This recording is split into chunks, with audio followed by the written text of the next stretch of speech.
आमचं अकोट तेल्हारा या व्यासपीठाच्या अंतर्गत आम्हाला स्थानिकच आमदार हवा अशा पद्धतीची एक चळवळ अकोट तेल्हाराच्या नागरिकांच्या माध्यमातून आता सुरू झालेली आहे।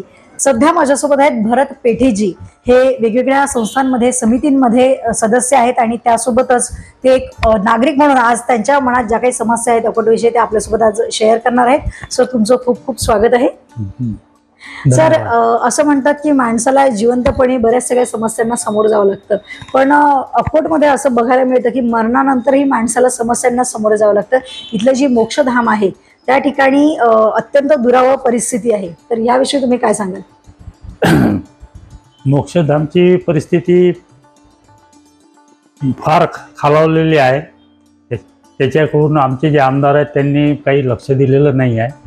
त्यांनी थोडं लक्ष द्यायला पाहिजे होतं आणि तिथं काहीतरी चांगल्या प्रकारे म्हणजे काम झालं पाहिजे होतं, असं काहीच झालेलं नाही आहे। सर, तर त्यासाठी तुम्ही कधी तुमच्या आमदारांकडे तगादा लावला नाही का, किंवा ह्या समस्या तुम्ही त्यांच्यासमोर मांडल्या नाहीत का कधी?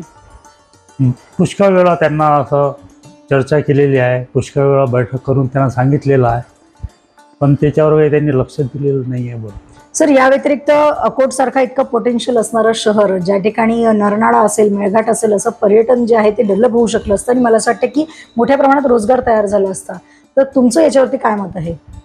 नरनाळ्याचं पर्यटनचं तो समजा 20-25 वर्षापासून चालू आहे, पण कोणत्याही आमदारांनी त्याच्याकडे काही लक्ष दिलेलं नाही आहे। ते फार आवश्यक आहे।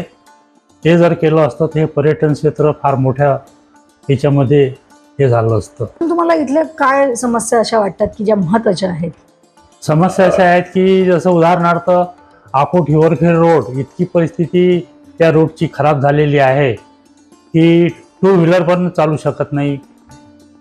त्याच्याबद्दलही पुष्कळ वेळा निवेदन केलेलं आहे, नगरपालिकेलाही निवेदन केलेलं आहे आणि आमदाराकडे निवेदन केलेलं आहे, पण ते काही त्याच्याकडे काही लक्ष देण्यात आलेलं नाही आहे, दुर्लक्ष करण्यात आलेलं आहे।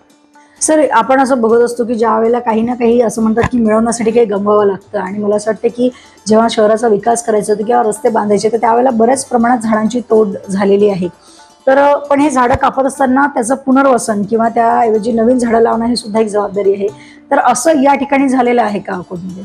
हो, असं झालेलं आहे। आपला अकोला रोडच्या पुलापासून ते ITI रेस्ट हाऊस पोपटखेडा रोड तोपर्यंत अंदाजे 117 झाडे कापलेली आहेत, आणि ज्यावेळेस त्यांनी कापले होते त्यावेळेस त्यांनी हे म्हटलं होतं की बा आपण आता पुढे याचं वृक्षारोपण वगैरे करू, पण असा वारंवार किती वेळा तरी डिपार्टमेंटला सांगण्यात आलं आणि आमदाराकडे सांगण्यात आलं, पण त्यांनी त्याच्याकडे काही हे केलेलं नाही। ते फार आवश्यक आहे वृक्षारोपण करणं। सर, अशा एक नाही तर अनेक समस्या आपण या पूर्ण मतदारसंघाविषयी बोलू शकतो। तुम्हाला असं वाटतंय का की आता या ठिकाणी काहीतरी नवीन चेहरा किंवा नवीन आमदार असणं गरजेचं आहे, किंवा जर हेच आमदार परत दिले गेले किंवा भारतीय जनता पक्षाची सत्ता नसेल तर इथे या ठिकाणी परिवर्तन घडू शकतं का?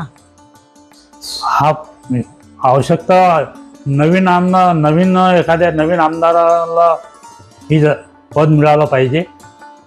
जे आमचे अकोटचे कनकभाई कोटक म्हणून आहेत ते फार चांगले कार्यकर्ता आहेत आणि ते 40 वर्षापासून ते कार्य करून राहिले इमानदारीनं, आणि